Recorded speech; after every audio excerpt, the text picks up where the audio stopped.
The Vikings find themselves in a delicate balancing act with J.J. McCarthy this summer. After tearing his meniscus just days after his preseason debut last year, the number 10 overall pick is finally healthy and eager to prove himself.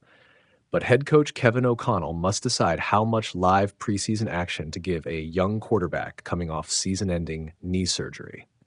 McCarthy looked sharp at last fall's opener against the Raiders, completing 11 of 17 passes for 188 yards, 2 touchdowns, and a 160.8 passer rating.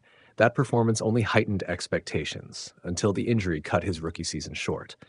Since then, McCarthy has participated fully in voluntary workouts, OTAs, and mandatory minicamp, showing no obvious limitations in mobility or throwing mechanics. Veteran insider Ben Goessling of the Star Tribune expects McCarthy to get a taste of the action in Week 1 of the preseason against the Texans on August 9th, but likely sit out the Patriots game a week later.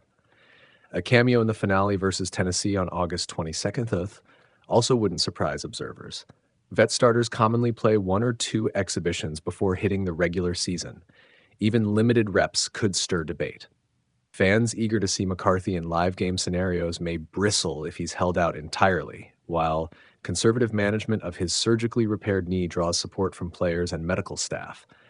O'Connell must weigh McCarthy's need for real game repetitions, reading defenses, timing with receivers, handling crowd noise, against the risk of re-injury or aggravation before Week 1. The veteran backup plan adds another wrinkle. Sam Darnold's breakout in McCarthy's absence vaulted the Vikings to a 14-3 mark in 2024, with career bests in completion percentage, 66.2%, passing yards, 4,319, touchdowns, 35, and passer rating, 102.5.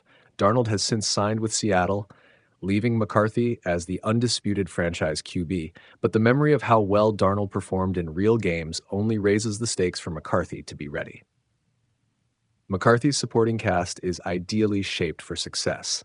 Justin Jefferson remains one of the league's top wideouts, and the revamped offensive line and playbook under O'Connell and offensive coordinator Wes Phillips promise more protection and creative play calling than last year.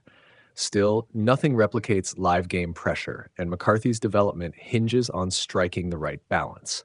Ultimately, the preseason plan will reflect the Vikings' broader philosophy: protect the knee that will carry their future, yet cultivate the on-field experience McCarthy needs to command the huddle. If he takes meaningful snaps against the Texans and perhaps Tennessee, it will signal confidence in his recovery and readiness. If he remains on the sideline, fans should remember that preservation now could pay dividends once the regular season begins. Either way, all eyes will be on McCarthy as Minnesota charts its course for 2025.